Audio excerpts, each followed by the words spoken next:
ओडिशा राज्य अवसरप्राप्त कर्मचारी पेंशनर्स मानक मध्य तीव्र असंतोष। ओडिशा राज्य अवसरप्राप्त कर्मचारी महासंघर एक जरूरी समीक्षा बैठक कटकर जबरा रोड स्थित एसएन सरकार स्मृति भवन में अनुष्ठित हो जाइछि। उक्त बैठक में महासंघर कर्मकर्ता समेत राज्यर 30 जिलार 114 शाखा संघर प्रतिनिधि माने जोग देथिले। महासंघ पक्षर दीर्घ 18 वर्ष हेब राज्य पेंशनर्स प्रमुख दाबी जोगाई देवाकू बहुत थर सरकार का दृष्टि आकर्षण करथिले। एपर्यंत कौनसी फलप्रद न मिलबारु वरिष्ठ पेंशनर्स मानक मध्य नाही नथिबा असंतोष देखा दैछि।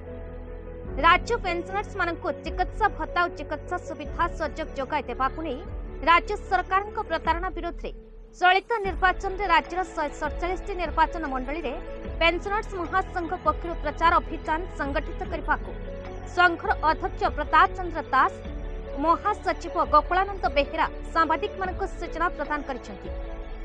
उक्त कार्यक्रम में सभापतित्व करथिले अनुष्ठान अध्यक्ष प्रताप चंद्र दास, साथी रवि शतपथी, सुरेश चंद्र मुनि, द्वारिकानाथ महंती, भगवान नाहक, प्रेमानंद जनांक सहित महासंघर कार्यकारी अध्यक्ष निर्मल चंद्र दास प्रमुख उपस्थित रही कार्यक्रम में निज निज दायित्व ग्रहण करथिले।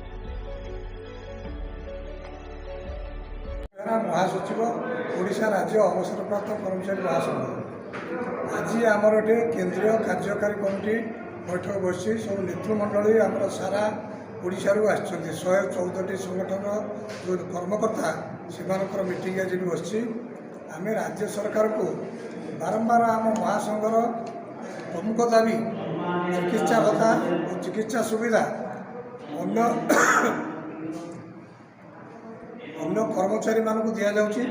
सारा भारत वर्ष में 27 राज्य में दि जाउछि। केंद्र सरकार तांको पेंशन मानक दौसुंदी किंतु आम राज्य सरकार सहित आम बारंबार आलोचना कर 18 वर्ष धरिकी आलोचना करूँ। एवं रिसेंटली आम सहित आलोचना 22 मसीहा 18 अक्टोबर में आलोचना कर 11 अक्टोबर 2023 आलोचना कर 5 जानुआरी 2024 फाइव अध्यक्ष सहित आलोचना करूँ चिकित्सा भत्ता बाबद ये समस्त जगार सी आम सहित सहमत होती चिकित्सा देवाई आ पीजीपीए डिपार्टमेंट को पुनरुद्धार करने मंत्री राज्य अवसरप्राप्त कर्मचारी मैंने चिकित्सा भत्ता पाइबा आम राज्य को हतादार कराई pension.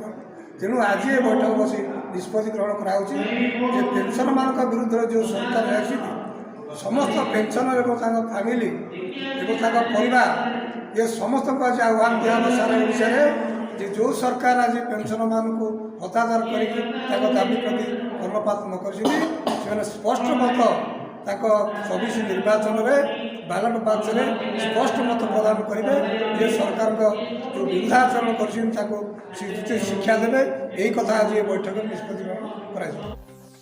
Cuttack Damodar Gaurang report Bharat news.